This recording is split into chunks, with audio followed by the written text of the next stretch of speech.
jasmani dan rohaninya. Allah berkahkan langkah perjuangan dakwahnya. Amin ya Rabbal. Dan juga salam penghormatan saya sampaikan terkhususnya kepada seluruh jamaah hadirin wal hadirat, muslimin wal muslimat, mukminin wal mukminat yang hadir pada kesempatan kali ini, yang berkumpul bersama dari dimulainya acara sampai detik ini. Kita bersama-sama mengagungkan Allah, kita bersama-sama membesarkan Allah, kita bersama-sama memuliakan Allah. Semua angkat tangannya kita bermunajat meminta kepada Allah. Mudah-mudahan dengan keberkahannya Syahrul Mubarak wa Tarikhul Mubarak wa Lailatul Mubarak, tidaklah kita pulang dari ini malam kecuali seluruh dosa-dosa kita diampuni oleh Allah Subhanahu wa taala. Dosa keluarga kita diampuni oleh Allah. Dosa ibu bapak kita diampuni oleh Allah. Apabila di antara kita ada yang sedang sakit, Allah angkat penyakitnya. Yang sedang susah, Allah berikan kebahagiaan kepadanya. Yang belum menikah, Allah pertemukan jodoh saleh-salehah. Mudah-mudahan dengan keberkahannya Syahrul Mubarak, Syahrul Rajab, tidaklah kita meninggal kecuali di dalam keadaan husnul khatimah. Amin ya Rabbal.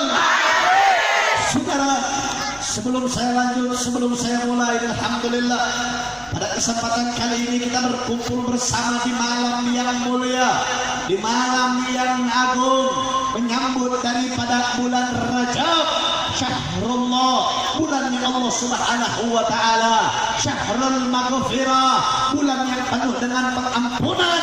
Alhamdulillah kita berkumpul pada ini malam. Saya tanya, kira-kira ini acara mau sampai malam atau kita tutup? Kira-kira kalau sampai tengah malam siap atau tidak? Siap atau tidak? Katanya kalau misalkan tadi Mahlul Qiyam duluan, ini pada bubar di jamaahnya. Ternyata dipikir Mahlul Qiyam langsung pada kabur. Gosip doang ternyata. Ini saya tanya umat Islam di kota apa, tempat apa namanya? Umat Islam yang ada di Langgan, saya tanya kira-kira kalau pengajian sampai tengah malam siap atau tidak? Siap atau tidak? Betul. Semua angkat tangannya, takbir. Sallu ala Nabi Muhammad. Alhamdulillah, segala puja beserta puji kita haturkan kehadirat Allah Subhanahu wa taala. Huwallahul ladzi la ilaha illa ghairuh, yang mana dialah Allah yang maha perkasa lagi maha berkuasa. Dialah Allah yang maha bijaksana atas segala perkara yang ada di alam muka bumi ini. Dialah Allah yang maha kaya, yang memberikan kepada kita semua berbagai macam perkara nikmat yang kita semua dapatkan dari kita lahir sampai detik ini. Begitu banyak karunia nikmat yang telah Allah berikan kepada kita semua, saudara. Wabil khusus Allah memberikan kepada kita nikmat sehat walafiat. Lalu setelah itu Allah berikan nikmatul iman, nikmatul Islam, nikmatul ihsan pada kita semua, sehingga pada kesempatan malam hari ini kita berkumpul bersama di dalam keadaan iman Islam kepada Allah Subhanahu wa taala. Alhamdulillah. Dan di balik daripada perkara tersebut, saudara, ada sebuah perkara nikmat yang Allah berikan kepada kita yang menjadikan kita berbeda dari umat yang lain, yaitu Allah menjadikan kita, kalian yang berkumpul pada ini malam adalah makhluk dan hamba yang dimuliakan oleh Allah Subhanahu wa taala. Amin ya rabbal alamin.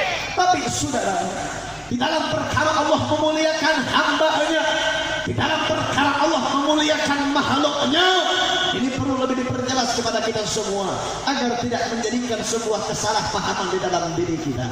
Sejatinya Allah memuliakan hamba-Nya, Allah memuliakan makhluknya bukan dikarenakan harta yang kita punya. Apabila Anda punya banyak harta, punya rumah yang besar, punya mobil yang mewah, berjajar di mana-mana Anda punya harta, tidak membuat diri Anda mulia di hadapan Allah. Pangkat derajat dan juga jabatan tidak pernah membuat kita mulia di hadapan Allah.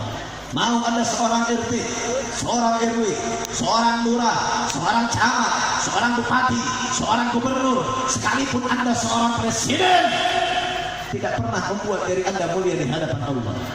Sekalipun Anda yang namanya seorang ustaz, seorang kiai, seorang cenang, tiap tahun Anda bolak-balik pergi haji, tidak pernah membuat diri Anda mulia di hadapan Allah. Loh Habib, kok bisa seperti itu? Kami ini umat Islam langgeng cinta sama ulama, kami cinta sama kiai, kami cinta kepada mereka karena mereka itu mulia. Jawaban saya betul, seorang ulama itu mulia, seorang kiai itu mulia, seorang ustaz itu mulia. Mulia di hadapan manusia belum tentu mulia di hadapan Allah Subhanahu wa ta'ala. Terlebih saudara, maaf, beribu maaf, mari sama-sama kita buka sebuah kitab Safwatuz Zuhad di syair yang ke-8 atau ke-7 kalau tidak salah dikatakan dalam kitab tersebut. Wa qala fi syair fa'alimun bi'ilmihi lam ya'malan mu'adzabun min qabli ubadil wathan. Seorang alim ulama, seorang kiai, seorang ustaz, santriawan, santriawati umat yang baginda Nabi, kalian semua ini dimuliakan oleh Allah karena keilmuan yang kalian punya, karena ilmu yang kalian miliki. Tapi sayang, ilmu tersebut lagi amalan tidak diamalkan, tidak dikerjakan, tidak didalamkan. Bahkan banyak di sana sekarang saudara, ilmu-ilmu yang digunakan bukan untuk mensiarkan agamanya Allah, bukan untuk menghidupkan agamanya Allah. Banyak orang di sana sekarang yang mereka cari hidup di dalam agama, saudara. Maka apa yang terjadi setelah itu? Mu'adzab min qabli ubadil wathan, akan diazab oleh Allah sebelum yang namanya penyembah berhala, saudara. Terlebih di zaman sekarang banyak ulama-ulama yang tidak menghidupkan agama tapi cari hidup di dalam agama. Banyak mereka yang menjual ayat, banyak mereka yang menjual agama, banyak mereka yang menjual daripada hadis, banyak mereka yang menjual daripada syariatnya Allah Subhanahu wa ta'ala. Banyak ulama-ulama di zaman sekarang ini ulamanya ulama karbitan, banyak kiainya kiai zaman sekarang itu kiai ustadznya ustadz gadungan. Loh Habib, kok bisa ngomong begitu, Habib? Mana, Habib? Di zaman sekarang saudara, saya hanya bicara sebuah fakta. Di Jawa Barat, di Bandung, nggak usah jauh-jauh, di Bandung sana ada seorang kiai, dia punya pondok pesantren, dia punya santri yang banyak, pondok yang besar, tapi sayang dia punya santriwati diperkosa secara bergilir. Na'udzubillah. Saya tanya, kalau ada di sini kiai memperkosa santrinya, muliakan atau jangan? Muliakan atau jangan? Muliakan atau jangan? Kalau ada kiai seperti itu, cek leherna tapi katae. Betul. Maka saudara ikhwan rahimakumullah, yang membuat kita mulia di hadapan Allah sejatinya sebagaimana yang Allah katakan di dalam Al-Qur'an, wa qala Allah Ta'ala qul bi fadlillah wa bi rahmatihi fa bidzalika falyafrahu. Qul, katakanlah, bi fadlillah, dengan kemuliaannya Allah, wa bi rahmatihi, dan juga kasih sayangnya Allah, fa bidzalika falyafrahu, dengan kedua perkara tersebut falyafrah, bergembiralah kalian, berbanggalah kalian, bersenang hatilah kalian dengan adanya kedua perkara tersebut. Maka ketika kita membaca Al-Quran, itu semua ada zaman sekarang, alhamdulillah kita semua dimudahkan dengan teknologi yang sudah maju. Zaman dulu nggak ada Al-Quran terjemahan, zaman sekarang banyak Al-Quran terjemahan. Kita bisa mengetahui daripada arti ayat Allah, kita bisa mengetahui daripada setiap ayat Al-Quran beserta dengan artinya. Tapi ketika kita ingin mempelajari sebuah ayat Allah, maka kita gunakan sebuah ilmu yang disebut dengan ilmu tafsir. Rata-rata pasti ada santri di sini. Santri itu di pondoknya belajar, ustaz, ulama, kiai itu mengajar para santrinya di pondok pesantren ilmu tafsir. Dan rata-rata ini saya bicara oleh kalian, setiap pondok itu belajar tafsir Jalalain, betul atau tidak? Betul atau tidak? Sedangkan tafsir itu bukan hanya tafsir Jalalain. ada tafsir Jailani, ada kitab tafsir karangan Al-Imam Baghawi, ada kitab tafsir karangan Al-Imam Ibnu Jarir Al-Tabari, ada kitab tafsir karangan Al-Imam Ibnu Katsir, ada kitab tafsir karangan Al-Imam Fakhruddin Ar-Razi. Nah, untuk menjelaskan ini ayat saya bawa dua kitab. Yang pertama kitab tafsir Ma'alimut Tanzil karangan Al-Imam Baghawi, yang kedua kitab tafsir Jami'ul Bayan karangan Al-Imam Ibnu Jarir Al-Tabari. Yang mana di dalam kedua kitab tersebut dijelaskan fadlallah. Yang pertama kemuliaan Allah. Kemuliaan Allah ini kalau kita mau bahas saudara, banyak kemuliaan Allah. Allah ciptakan surga neraka, ini kemuliaan Allah. Allah ciptakan alam muka bumi dengan keindahan alamnya, dengan keindahan pemandangannya, ini keagungan Allah. Allah ciptakan saya, ciptakan kalian dengan sebaik-baiknya makhluk, sebaik-baiknya ciptaan, ini adalah keagungan Allah.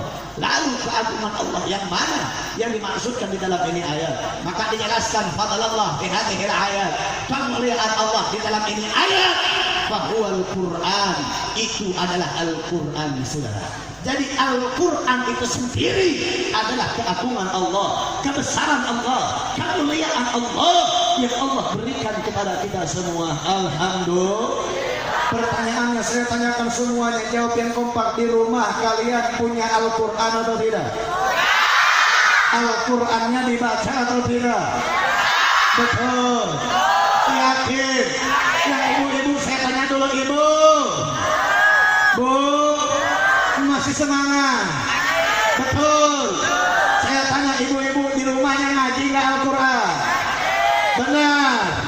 Lamun karaya gosip, selalu milih gosip atau Al-Quran? Gosip atau Al-Quran?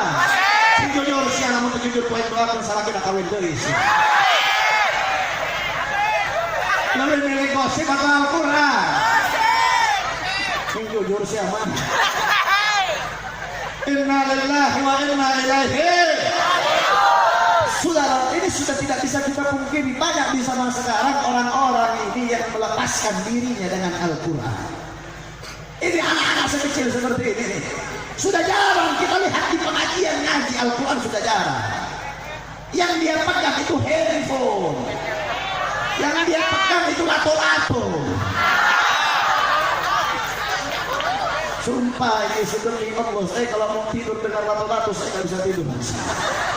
Tiap hari saya dengar itu suara.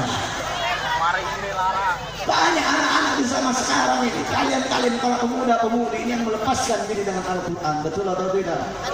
Betul atau tidak? Bagaimana umat di zaman sekarang ingin selamat, sedangkan banyak orang-orang yang melepaskan diri dengan wasiatnya baginda Nabi. Apa yang diwasiatkan Nabi? Nabi tidak meninggalkan apapun perkara. Nabi tidak ingin umatnya kaya raya. Nabi tidak ingin umatnya membangun bangunan yang tinggi. Nabi tidak menitipkan kepada umatnya harta. Yang Nabi titipkan hanyalah dua perkara, Al-Quran dan juga sunnahnya baginda Nabi besar Muhammad. Tapi banyak umat-umat di zaman sekarang yang melepaskan diri dengan Al-Quran. Maka mudah-mudahan dengan keberkahan Syahrul Rajab, bulan yang penuh dengan maghfirah, tidaklah kita keluar dari tempat kecuali menjadi orang-orang yang pandai dan ahli membaca Al-Quran. Amin ya Rabbal.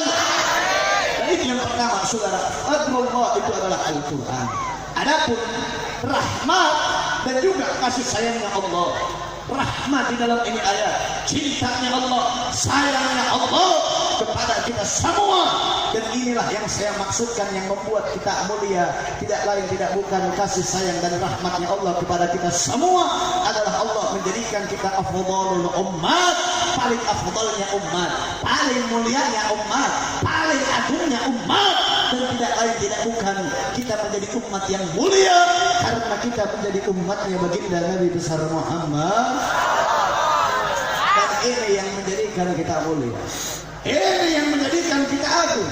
Yang membuat kita mulia bukanlah harta, yang membuat kita mulia bukanlah daripada tahta, pangkat ataupun jabatan, tapi yang membuat kita mulia adalah dengan kita, kecintaan kita, kesayangan kita, dan terikatnya kita kepada baginda Nabi besar Muhammad. Lidah-lidah kalian, mulut-mulut kalian yang pada malam hari ini basah dengan bersalawat kepada Nabi, itu adalah lidah-lidah yang akan meminum di telaganya baginda Nabi besar Muhammad. hati kalian yang terukirnya di dalamnya baginda Nabi, jiwa kalian yang penuh dengan spirit, penuh dengan semangat, penuh dengan kecintaan kepada baginda Nabi, itulah adalah hati, jiwa dan raga yang akan membawa kalian ke dalam surganya Allah Subhanahu wa taala.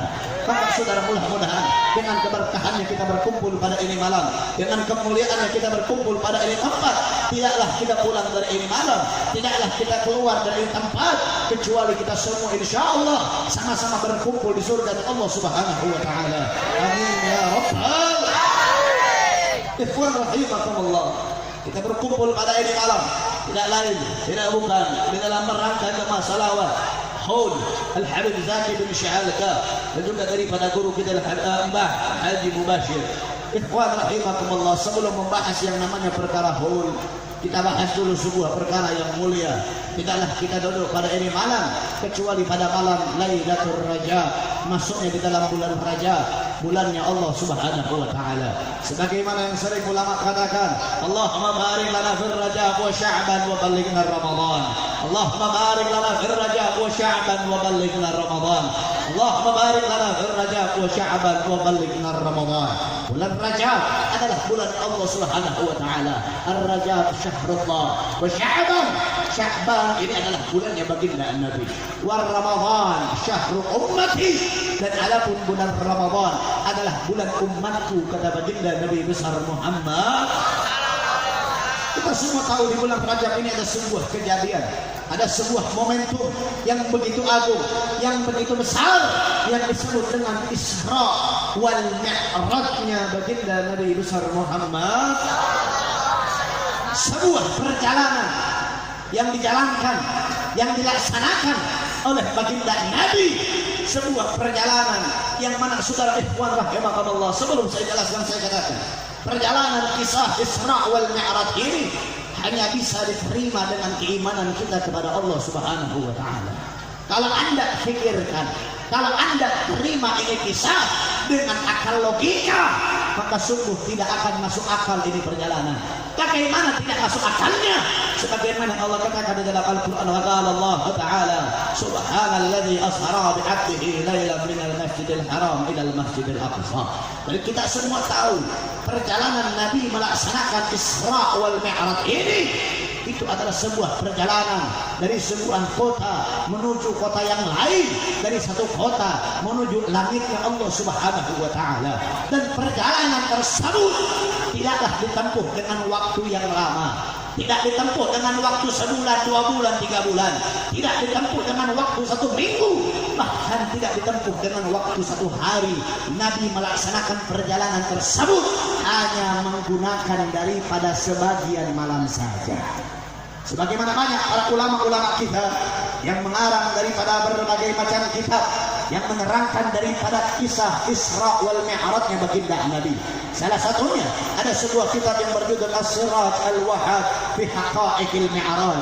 Itu karangan daripada Al-Imam Abu Ishaq Muhammad Ibn Ibrahim An-Nu'mani Asy-Syafi'i. Begitu juga daripada yang dipelajari oleh para santri, itu Khasyiyah Ad-Dardir. Ada juga kitab Ar-Risalah fil Mi'raj. Ada juga daripada berbagai macam kitab, masih banyak kitab-kitab para ulama yang mengarang berbagai macam kejadian tentang Isra wal Mi'rajnya baginda Nabi. Maka tanya sama ulama kita, ini kisah kalau dijelaskan dalam 1 waktu, maka tidak bakal mencukupi waktu 1 minggu, tidak bakal mencukupi waktu 2 minggu untuk menjelaskan kejadian tersebut. Maka singkatnya saja saudara, Nabi SAW ini ada orang yang mengatakan, oh Nabi itu Isra wal Mi'raj hanya dengan rohnya saja. Oh, Nabi itu Isra wal Mi'raj hanya dengan jasadnya saja. Ada yang bilang lagi, Nabi itu Isra wal Mi'raj ruh dengan jasad. Terus mana yang benar? Sebagaimana yang Allah sabdakan, yang Allah firmankan di dalam Al-Qur'anul Karim, ini menjadikan sebuah pembelajaran untuk kita. Yang mana Allah Subhanahu wa taala berfirman, wa qala Allah taala subhanalladzi asra bi'abdihi. Nah, dengan kalimat bi'abdihi ini menjadikan sebuah jawaban untuk kita semua bahwasannya Nabi SAW Isra wal Mi'raj ruh dengan jasadnya. Jadi komplit sudah ruh dengan jasad itu Nabi melaksanakan Isra wal Mi'raj. Kenapa? karena ulama juga mengatakan kalau seandainya Nabi itu Isra wal Mi'raj hanya dengan ruh, maka Allah akan berfirman subhanalladzi asra bi ruhihi. Kalau Nabi berangkat hanya dengan jasadnya, mungkin Allah bakal berfirman subhanalladzi asra bil mayyiti. Tapi karena bi'abdihi, dengan kalimat abd, abdun, seorang hamba, dan seorang hamba ini punya ruh dan juga punya jasad, maka ini menjadikan sebuah pembelajaran kepada kita bahwasanya Nabi melaksanakan Isra wal Mi'raj itu ruh dengan jasadnya. Alhamdulillah. Terus berapa lama waktunya? Wallahu a'lam bishawab. Kita nggak ada yang tahu. Tapi dengan sebuah firman-Nya Allah yang mana dilanjutkan dengan kalimat bi'abdihi Laila. Dengan kalimat Laila ini menjadikan sebuah pembelajaran dan juga jawaban untuk kita. Laila bukan pakai al-lail. Al-lail itu berbeda dengan Laila. Kalau kita gunakan hukum nahwu sharafnya, Laila itu ada sebuah tanwinnya, menjadikan sebuah qasirul wajh atau qasirul isim, dipotongnya atas sebuah isim yang tadinya seandainya bait, al-bait, kita nggak tahu al-bait itu pakai alif lam, kita nggak tahu berapa jumlahnya, kita nggak tahu. Tapi karena misalkan menggunakan baitan, menjadikan sebuah rumah yang kecil, dipotong daripada sebuah isimnya, dipotong daripada sebuah kadarnya, maka itu menjadikan lailan yang tadinya al-lail itu satu malam. Tapi kalau lailan itu menjadikan sebagian malam saja. Dan kita nggak tahu saudara, sebagian malam itu wallahu a'lam entah 1 jam, entah 2 jam. Tapi itu tidak menjadikan sebuah perkara kita tidak mempercayai kisah Isra wal Mi'raj. Dengan adanya firman-Nya Allah, itu menjadikan penguat di dalam hati kita akan kejadian Isra wal Mi'raj yang baginda Nabi besar Muhammad sallallahu alaihi wasallam. Saudara ikhwan rahimakumullah, al-Isra itu sebuah isim, itu sebuah perkataan, sebuah isim yang diambil yang menjulukan al-Isra itu perjalanan Nabi dari Baitul Haram menuju Baitul Maqdis. Kalau Mi'raj itu baru dari Baitul Maqdis menuju Sidratul Muntaha, langit ke-1, ke-2, ke-7 sampai ke arasy Allah Subhanahu wa taala. Jadi harus dibedakan. Isra itu perjalanan yang lurus. Kalau Mi'raj itu perjalanan yang menaik, perjalanan yang berjumpa dengan Allah Subhanahu wa taala. Kita juga semua tahu Nabi itu sallallahu alaihi wasallam melaksanakan Isra wal Mi'raj menggunakan sebuah kendaraan yang dijuluki dengan Buraq. Betul atau tidak? Betul atau tidak? Kalau ada yang bilang Nabi itu Isra wal Mi'raj dengan Buraq, betul, tidak salah. Kalau ada yang bilang Nabi itu Isra dengan Buraq, Mi'rajnya beda lagi, itu lebih betul saudara. Jadi pendapat yang paling muktamad, pendapat yang paling kuat, Nabi itu menggunakan Buraq hanya ketika Isra saja. Ketika Mi'raj, Nabi tidak menggunakan Buraq. Buraq itu diparkir di Baitul Maqdis. Terus kalau tidak dengan Buraq, Nabi itu berjalan dengan apa? Ini penjelasan bisa kita ambil di dalam kitab Abu Al-Maliki yang berjudul Al-Mi'raj Al-Anwar Al-Bahiyah fil Isra wal Mi'raj Khairul Bariyah, karangan Abu Al-Maliki. Yang mana di dalam kitab tersebut Nabi sallallahu alaihi wasallam Isra menggunakan Buraq. Buraqnya diparkir di Baitul Maqdis. Dari Baitul Maqdis Nabi menggunakan kendaraan yang lain menuju langit ke-1, ke-2, ke-3 sampai Sidratul Muntaha, sampai berjumpa dengan Allah Subhanahu wa taala. Terus ada yang mengatakan kalau itu berjalan yang menggunakan apa? Maka dijelaskan dalam kitab tersebut Nabi itu Mi'raj, yaitu dengan Mi'rajnya sendiri. Jadi Nabi itu Mi'raj dengan Mi'rajnya sendiri. Apa Mi'raj itu?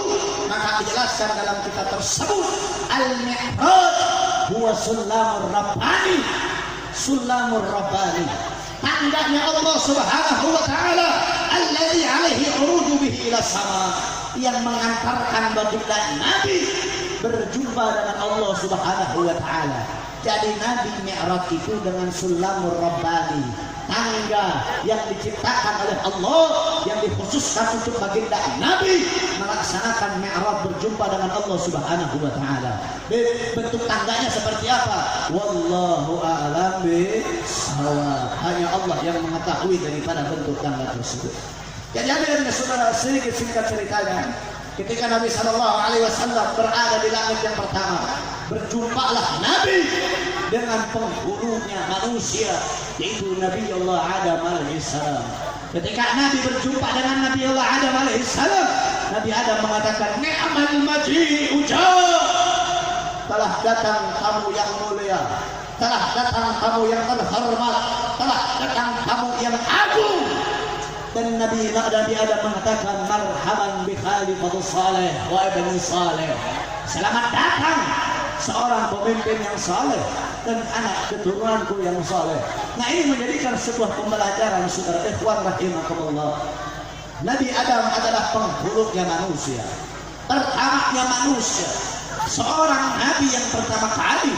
Tapi ketika didatangi oleh baginda Nabi, dan kita semua tahu Nabi Shallallahu Alaihi Wasallam, kita punya nabinya adalah nabi yang terakhir, nabi penutup nabi, penutupnya Rasul. Tapi di dalam kejadian tersebut ada sebuah pujian yang disampaikan oleh Nabi Adam alaihissalam kepada kita punya nabi. Dan kalau kita ini selaku akal manusia, orang yang pertama kali datang di sebuah tempat, ketika ada tamu datang, pendatang baru, maka pendatang baru harus menghormati yang lebih lama tinggal di tempat tersebut. Betul atau tidak? Betul atau tidak?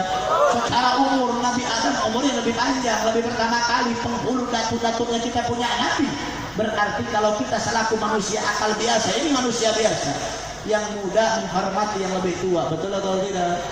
Tapi di sini ada sebuah kejadian Nabi Allah Adam memuji baginda Nabi. Ni'mal maji'u ja', nabi yang mulia telah datang, tamu yang mulia telah datang, marhaban bi khalifatus salih. Selamat datang seorang pemimpin yang saleh. Dan itu sebuah pujian yang dilontarkan oleh Nabi Allah Adam kepada baginda Nabi besar Muhammad sallallahu alaihi wasallam. Terus ada yang bilang begini kepada saya, Habib, kalau seandainya merayakan maulid, salawatan sama Nabi dengan tujuan memuliakan Nabi, muliakan dong Nabi yang lain. Sampai ada yang bilang, adakan Habib Nabi Adam, muliakan Nabi-Nabi yang lain. Kok Habib dikasih, kok Habib begini, Habib begini, Habib begini. Jawaban saya apa? Kita punya Nabi. Sabar dulu kalian ini. Sudah curi-curi sar kamu ya. Kita punya Nabi adalah pemimpinnya para Nabi, Sayyidul Anbiya wa Imamul Mursalin wa Khatamun Nabiyyin. Dan ada sebuah pembandingan. Dan ingat ya, jangan sampai ada yang bilang, oh Habib membandingkan satu nabi dengan nabi yang lain, berarti nabi yang lain itu jelek, berarti nabi yang lain itu hina. Salah. Ada pembandingan itu yang buruk dengan yang baik itu ada. Tapi ada pembandingan yang baik dengan yang lebih baik, pembandingan yang mulia dengan yang lebih mulia. Dan pembandingan di sini menjadikan sebuah pembelajaran untuk kita semua. Kita juga semua tahu Nabi Adam alaihissalam bertaubat ratusan tahun, tak kunjung diterima taubatnya oleh Allah. Baru diterima taubatnya oleh Allah ketika berdoa, ya Rabbi haqi Muhammadin ighfir dzunub. Para nabi yang lain itu memuja kedatangannya baginda Nabi kita. Dan ini menjadikan sebuah pembelajaran bahwasanya kita punya Nabi Asyraful Anbiya, itu paling mulianya para nabi, paling mulianya Rasul, paling mulianya makhluk. Tidak ada makhluk yang bisa mengalahkan kemuliaan baginda Nabi. Bahkan Allah berikan sebuah pembelajaran jelas kepada kita semua, yang mana dalam Al-Quran, Allahun ada kullun nabi bismihil mujarrad. Di dalam Al-Quran kalian lihat, Allahun ada, Allah menyebutkan kullun nabi, seluruh nabi bismihil mujarrad, hanya dengan namanya saja. Mana ayatnya? Kita sama-sama baca. Wa qala Allah Ta'ala Ya Zakaria inna nubashiruka bi ghulamin ismuhu Yahya. Maju sedikit Allah berfirman, ya Yahya khudhil kitaba biquwwah. Di surah lain Allah berfirman, ya Ibrahim qad sadaqta ru'ya. Di surah lain juga Allah berfirman, ya Ibrahim qad sadaqta ru'ya. Allah juga berfirman, ya Musa inni anallah. Allah berfirman, ya Isa inni mutawaffik wa rafi'uka ilayya. Allah berfirman, ya Adam kun anta wa zawjukal jannah. Allah berfirman, ya Nuh innahu laysa min ahli. Dalam ayat-ayat tersebut Allah sebutkan kullun nabi, seluruh nabi hanya dengan namanya saja. Tapi ketika Allah sebutkan kita punya nabi, maka Allah Ta'ala, ya ayyuhan nabi kulli azwaji, ya ayyuhal rasul, ya ayyuhal muddathir, ya ayyuhal muzammil. Ada kok hanya menyebutkan namanya, mana ayat Allah Ta'ala, wa ma Muhammadun illa rasul. Dan tidaklah kita punya nabi illa kecuali rasul, kecuali diberikan kembali julukan rasul kepada baginda Nabi besar Muhammad. Nah, ini menjadikan pembelajaran untuk kita, saudara. Maka udah tidak usah memperdebatkan yang lain. Kalau ada yang bilang, oh kenapa hanya bersalawat kepada nabi saja, kenapa enggak kepada nabi yang lain? Oh kenapa hanya merayakan hari kelahiran nabi saja, kenapa nabi-nabi yang lain tidak dirayakan hari kelahirannya?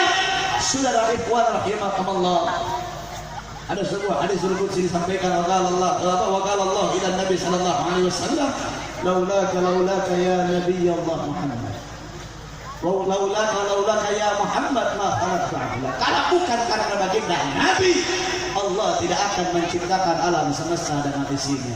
Maka ini menjadikan sebuah kecintaan kita, ini menjadikan sebuah pembelajaran untuk kita untuk semakin cinta kepada baginda Nabi besar Muhammad. Dan ketika Nabi Sallallahu Alaihi Wasallam dengan Nabi Allah Adam alaihi salam bersama Nabi Adam di langit yang pertama, di saat tersebut Nabi nengok ke kanan, Nabi nengok ke kiri, Nabi lihat ke kanan, Nabi lihat ke kiri. Ketika Nabi lihat ke kanan, dhahika wastabshar, Nabi tersenyum, Nabi bahagia. Apa yang membuat Nabi bahagia? Karena Nabi melihat ruh arwah tayyib, ruh yang ada di dalam surganya Allah Subhanahu wa Ta'ala. Dan ruh tersebut adalah ruh umatnya baginda Nabi besar Muhammad, ruh kita yang berada di surganya Allah Subhanahu wa Ta'ala. Nabi tersenyum, Nabi bahagia. Kenapa Nabi bahagia?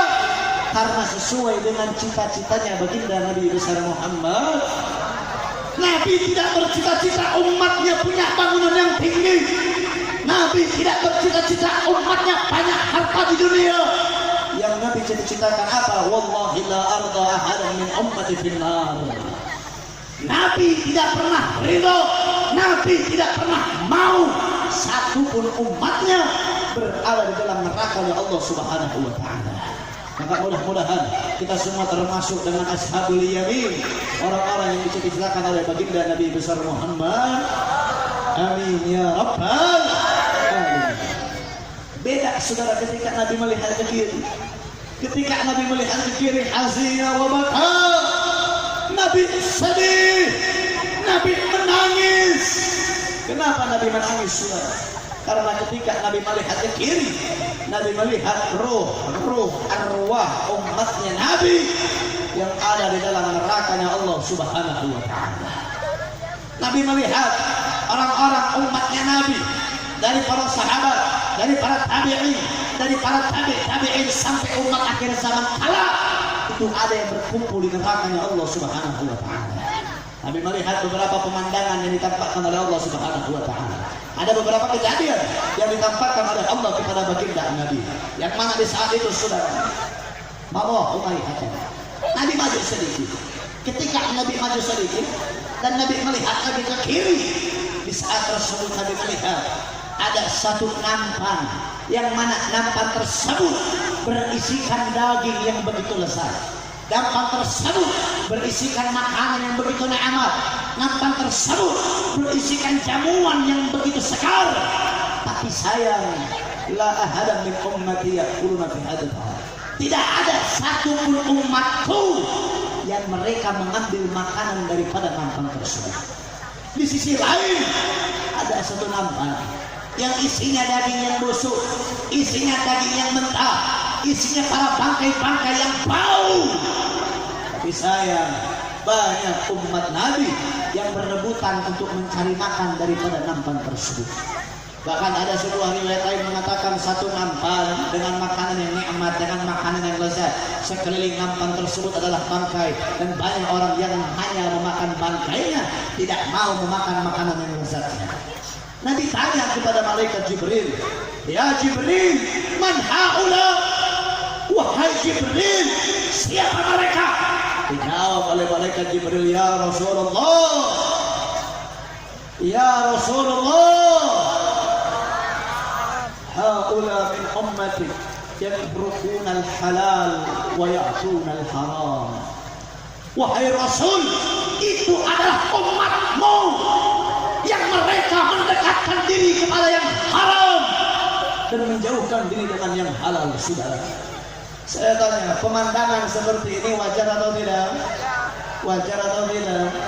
Tidak wajar, saudara. Orang kalau punya otak itu, kalau ada makanan yang baik dia ambil yang baik, kalau ada makanan yang busuk dia buang makanan yang busuk. Tapi pemandangan seperti ini, orang lebih baik, lebih banyak makan yang busuk daripada makan makanan yang baik. Tidak ada satupun orang yang makan makanan yang baik dia makan dari makanan yang busuk. Dan diibaratkan oleh malaikat Jibril, mereka adalah umat-umatnya Nabi yang semasa hidupnya lebih mendekatkan diri kepada perkara yang haram dia ambil, yang haram dia pakan, yang haram dia beli, tapi dia jauhkan dirinya kepada perkara-perkara yang halal. Saya tanya, yang seperti ini di zaman sekarang ada atau tidak? Ada atau tidak? Sudah jelas halal dia tinggalin, yang haram dia ambil. Ada atau tidak? Ada atau tidak? Contohnya apa? Begini satu aja. Saya tanya, nikah halal atau tidak? Halal atau tidak? Kurang kompak, nikah halal atau tidak? Kalau nikah lagi halal atau tidak? Nikah lagi halal atau tidak? Saya tanya sama ibu-ibu dulu. Ibu, Bu, kalau nikah lagi halal atau enggak, Bu? Halal. Kalau apa? Kalau ada. Kalau adil. Kalau enggak adil, halal atau haram? Hati-hati laki-laki nih, dengerin lo. Dengerin lo. Oh, ibu senang, Bu. Kalau punya istri dua boleh atau tidak? Asalkan kalau nggak adil, hati-hati. Nanti di padang mahsyar kalau datang nyesot semua lo laki-laki lo. Yang sebelah. Na'udzubillah ini. Saya tanya lagi, nikah halal atau tidak? Halal atau tidak? Saya tanya lagi, zina halal atau haram? Halal atau haram? Tapi banyak di zaman sekarang orang-orang yang disuruh nikah nggak mau, belum punya duit, nggak mampu, nggak punya duit, tapi tiap malam minggu malah pergi ke Oyo.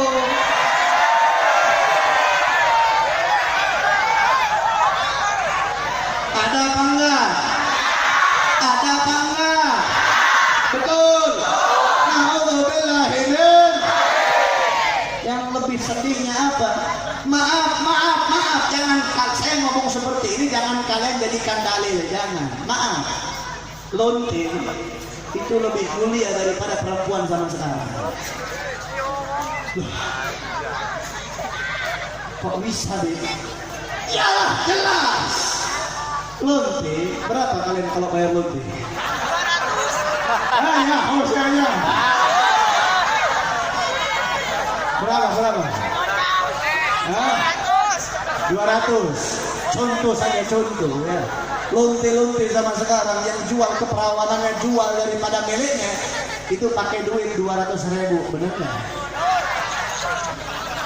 200.000 nih. Tapi banyak perempuan zaman sekarang yang menyerahkan tubuhnya hanya dengan perkataan aku sayang kamu sampai mati.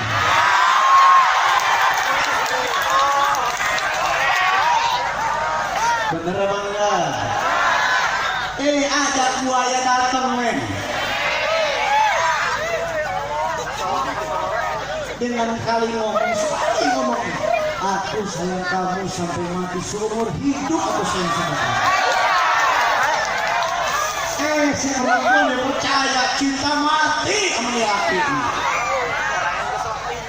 Ya, pertama-tama ini maaf, kadang laki-laki buaya nih sama sekarang yang di tempat-tempat kayak begini. Pakai kopiah, pakai sarung, pulang acara nih majelis ketemu satu calonnya. Cari Facebooknya, ketemu di chat di Facebook, awalnya di Facebook dulu.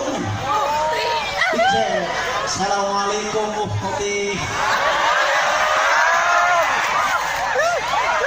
Dijawab masih Uhti, waalaikumsalam akhi. Terus dijawab lagi sama si akhi, Uhti lagi apa? Dijawab sama si Uhti, lagi tahajudan akhi. Lu tahajud tengah malam kalau si cowok. Dasar Doraemon. Yang kayak begitu zaman sekarang banyak atau enggak? Habis itu dari Facebook langsung pindah ke WhatsApp. Seminggu kenal langsung PCS. Video kalau sholawat. Tapi sukanya sholawat apa? Suara kamu bagus deh. Habis ngedengerin sholawat di video call, ujung-ujungnya sleep call. Zaman sekarang kayak begitu banyak apa enggak? Udah berani sleep call langsung. Yang tadinya tidurnya virtual, akhirnya tidur bareng di Oyo. Ini perempuan yang kayak begini lebih hina dari lonte sudah. Lonte harus bayar dulu baru dikasih. Lah ini cuma dengan kata-kata aku sayang kamu dikasih semua. Na'udzubillah ini. Sekarang yang lebih banyak yang berzina itu dibanding dengan yang menikah, banyak yang zina atau yang nikah. Terkadang orang tuanya pada goblok juga sebenarnya. Ini mama punya kata, ini mah beneran. Terkadang banyak orang tua yang goblok sama sekali. Giliran anaknya ada satu santri melamar seorang perempuan, sama orang tuanya ditanya begini, kerja apa? Santri punya gawe nggak? Punya gawe itu siapa? Pengangguran siapa? Dijawab sama santri, Bu, saya bekerja di satu PT. PT apa tuh? PT Mencari Cinta Sejati. Kamu mau lamar anak saya punya apa? Saya punya cinta, Bu. Akhirnya sama si ibu nih ngomong, nih orang tuanya ngomong begini, oh maaf, di sini, di kampung ini, kalau perempuannya dilamar nggak pakai duit 50 juta, silahkan cari perempuan lain. Jadi terkadang ada orang tua sama sekarang yang pada bahlul, yang pada goblok nih, yang mementingkan mahar daripada sebuah perkara yang halal. Betul atau tidak? Tepuk tangan untuk pejuang mahar.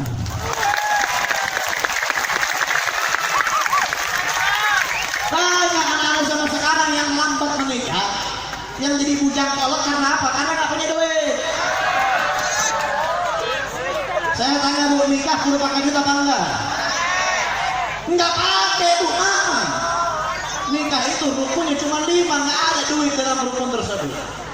Mempelai laki, mempelai perempuan, wali, saksi, sama sifatun nikah, kalimat ijab qabul. Maaf, Bu, pernikahan itu ibadah, betul? Betul. Jangan kenakan gengsi. Harus dilakukan sama PNS. Kalau nggak PNS nggak asik hidupnya. Anaknya harus dilamar sama duit yang gede. Kalau nggak pakai duit udah sama cara yang lain. Anaknya ada yang mau nikahin dengan cara ikhlas, dengan cara yang baik, nggak dikasih, giliran hamil nggak belendung di luar nikah, nangis lu pada. Na'udzubillahi min. Zaman sekarang yang kayak begitu banyak apa enggak? Banyak apa enggak? Banyak. Jangan salah. Terkadang nih yang udah nikah juga banyak yang terjerumus ke dalam perkara-perkara yang haram. Udah punya istri, Masya Allah, cantiknya bukan main bagi dia. Bener nggak? Ya istri cantik bagi suaminya, betul? Nggak mungkin cantik bagi orang lain. Bener apa enggak? Istrinya cantik, pinter masak, rajin. Lah ini suami malah chat sama perempuan lain di HP-nya. Bener nggak bu? Bener nggak bu?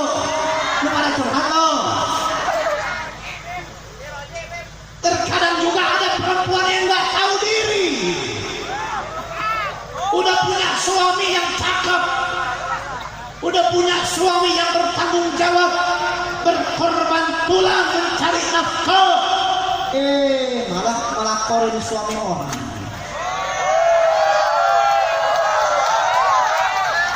Benar apa benar?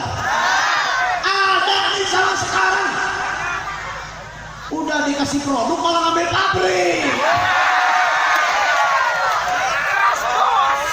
Benar apa benar? Banyak orang sama sekarang yang lebih kepada perkara yang haram daripada perkara yang halal. Na'udzubillahi min. Hati-hati. Itu bukan hanya dalam pernikahan saja, sudah bukan. Saya tanya lagi. RT itu kerja atau bukan? Kerja atau bukan?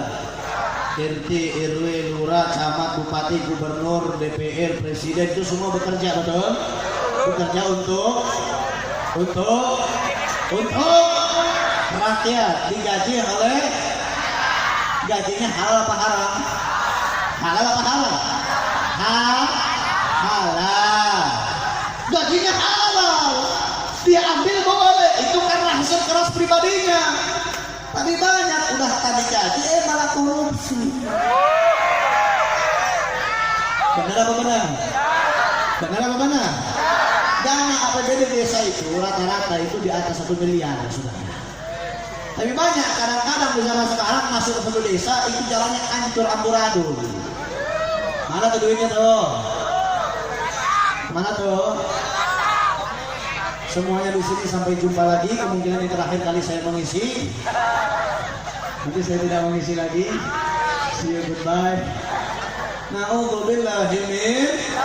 Kadang korupsi itu bukan hanya bagi para aparat, saudara. Terkadang di masjid saja bisa terjadi korupsi. Di majelis bisa terjadi korupsi. Ada dana masyarakat di salah satu masjid diambil sama itu ustaz, bukan dipakai buat pembangunan masjid, malah buat beli susu anaknya. Korupsi atau bukan? Korupsi atau bukan? Halal atau haram? Halal atau haram? Na'udzubillahi min. Di zaman sekarang banyak sudah umat-umat yang menjadikan contoh yang bagaimana dicontohkan oleh Allah Subhanahu wa taala dalam kejadian tersebut. Hati-hati kalian. Kalau kalian tidak sempat bertobat sampai matinya kalian, na'udzubillahi min zalik, maka itu akan menjadikan tempat kalian neraka Allah Subhanahu wa taala. Na'udzubillahi min. Terkadang, maaf beribu maaf, kita semua sudah tahu ini halal, ini haram. Sebagaimana dikatakan oleh Nabi, inna halal bayyin wal haram bayyin. Yang halal sudah jelas halal, yang haram sudah jelas haram. Terkadang kita nggak bisa membedakan, saudara. Kita lebih buta dengan perkara yang halal, tapi melek dengan perkara yang haram. Kenapa? Karena keimanan yang lemah. Jadi untuk membentengi daripada perkara tersebut, tingkatkan ketakwaan kita kepada Allah Subhanahu wa taala. Tapi terkadang orang yang sudah takwanya tinggi, yang imannya sudah tinggi, masih bisa tergoda. Terus apa yang menguatkan dan mengokohkan daripada perkara tersebut? Apa perkaranya? Yaitu al-ilm. Yaitu ilmu. Karena ilmulah yang mengajarkan kepada kita sebuah perkara dan konsekuensi daripada perkara yang kita pilih. Dengan ilmulah menjadikan penerangan. Al-ilmu nurun. Ilmu itu sebuah cahaya bagi kita semua di dalam keimanan, dalam ketakwaan kita kepada Allah Subhanahu wa taala. Karena maaf saudara, ilmu yang menyelamatkan kita dalam dunia ini menuju akhiratnya Allah Subhanahu wa taala. Makanya bersyukur, di sini ada ulamanya, di sini ada kiainya, di sini ada habibnya, di sini ada para zuriatur rasul, itratur rasul, cucunya Nabi. Saudara, maaf, ini para cucunya Nabi ini darahnya menyambung kepada Rasul, nasabnya menyambung kepada Rasul. Ada orang sama sekarang ini maaf. Ada satu habib punya majelis ini, satu habib lagi punya majelis yang ono. Lebih cinta sama habib yang ini ketimbang habib yang itu. Pilih kasih akhirnya membaikkan yang satu, mengkurang baikkan yang satu. Memuliakan yang satu, menghinakan yang satunya. Na'udzubillah ini. Jangan pun kepada seorang habib, terkadang kepada seorang ustadz pun begitu. Ini bersyukur alhamdulillah pada ini malam kita kumpul sama ulama-ulama kita. Kita kumpul sama kiai kita kumpul sama para ustadz kita kumpul bersama para habaib kita.